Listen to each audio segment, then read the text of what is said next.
Bryant will take part in practice Wednesday for the first time since suffering a foot injury in Week 1. A source told ESPN Cowboys reporter Todd Archer Bryant is likely to be limited in his first work with teammates in more than 6 weeks, but his participation is a positive sign toward playing Sunday against the Seattle Seahawks. Skip Bayless, Dez could be back. Is he going to play Sunday? God, I think I should do this, yeah. right? It's been a long time since I got to do this, Stephen A. Good, on the single shot. Just for the feel-goodness of it. Okay. He's ignoring us. Now, back to objectivity. Yeah. I guess there's a chance Dez Bryant will attempt to play against the Seattle Seahawks at Jerry World on Sunday. I'm going to go Stephen A. on the Steelers. As we heard earlier in this show, Stephen A. Smith took the stance that he does not want Big Ben to play yet.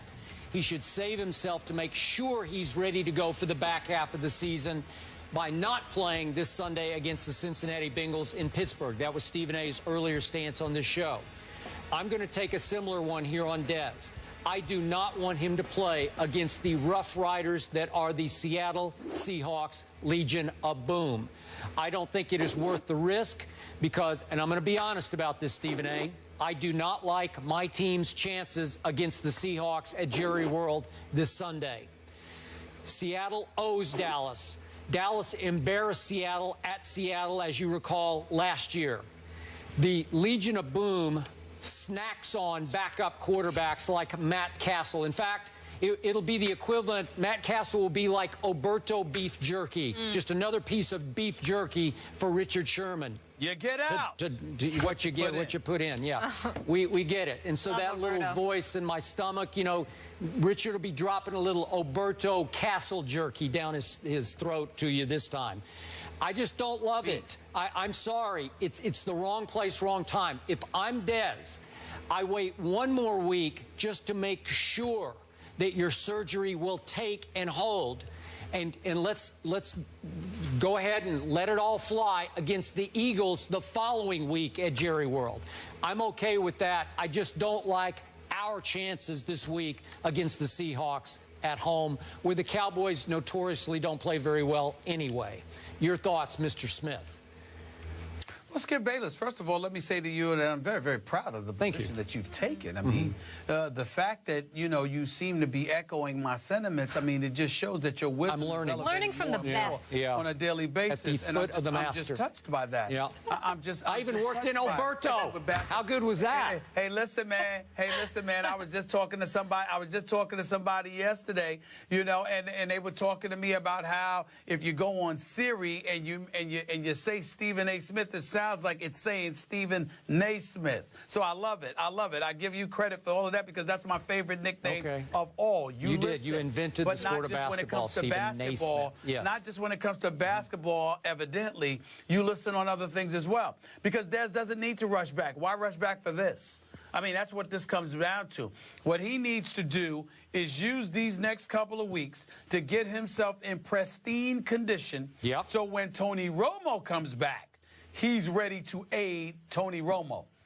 Because one would argue that whether it's Brandon Whedon due to bad luck or Matt Castle with his QBR of 17 from last week with 17 of 27 passing for 227 yards, 1 touchdown, 3 interceptions.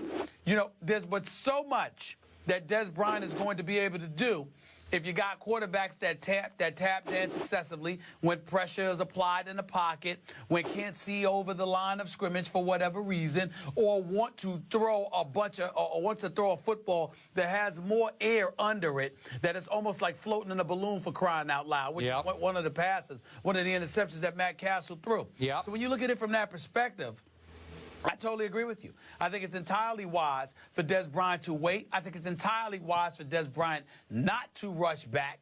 It's good that he's back there practicing. I'll put up the X for you, make you feel better. But in the end, that's in practice. In the end, that's during the week. He has no business on the field in game time until, as far as I'm concerned, Tony Romo gets back, because there's little to nothing he's going to be able to do to help the Cowboys prior to that. And I will remind you, most athletes who suffer this injury, this Jones fracture, take at least 3 months to get right from it. Now Dez Bryant's about to be 6 weeks into his rehab.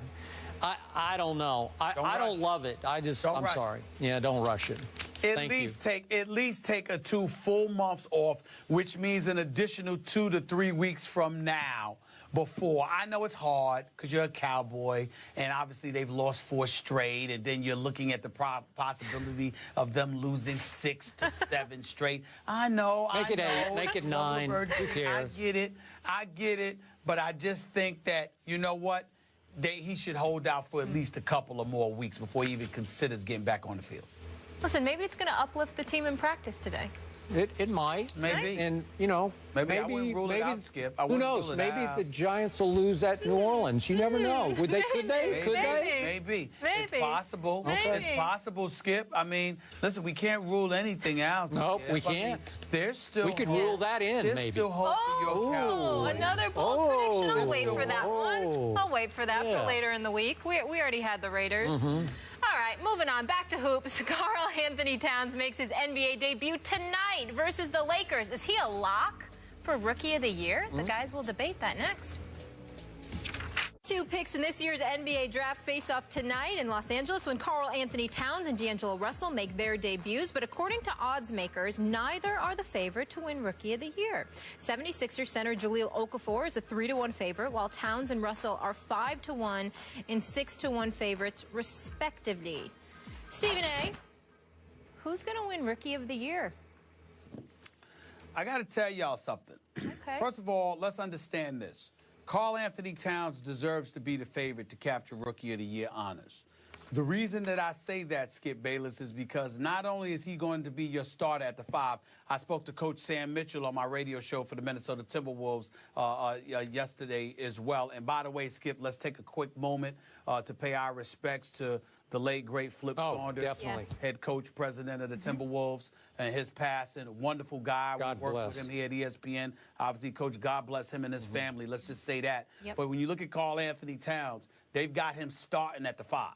So because he's going to start at the 5 and he's being schooled and tutored by KG, and he could also play that stretch 4, he's going to be in position to put up some decent numbers. And he's got the inside track on that. The reason why I don't consider him a lock, however, for Rookie of the Year, Skip, is because he's playing around a bunch of young guys. I'm not sold on Ricky Rubio, even though he's not that young. He's been around long enough. But Zach LaVine is his backup. Shabazz Muhammad at the 3, who loves to shoot. You're looking at Andrew Wiggins, who's going to be at the 2. Not sure about that. Yep. Here's the guys that I keep my eyes on. Stanley Roberts in Detroit, out of Arizona. I like his chances to win Rookie of the Year. And Emmanuel Mudiay for Denver, who went to China and was supposed to be at SMU with Larry Brown.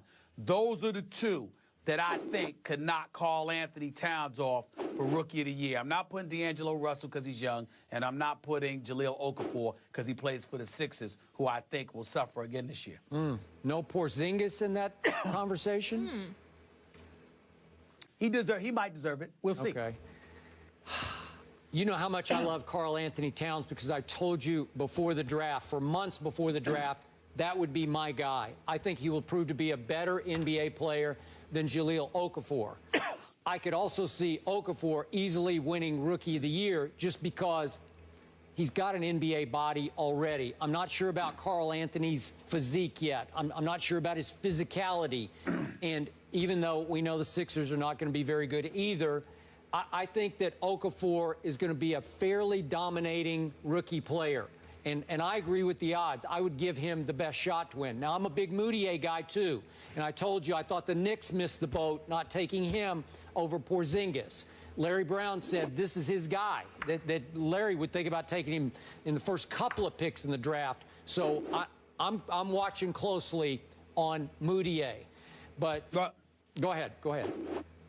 I meant Stanley Johnson, not Stanley Roberts. Yeah, I got it. I knew what you were talking about. Stanley Johnson. I used to like Stanley Roberts, too, once upon a time.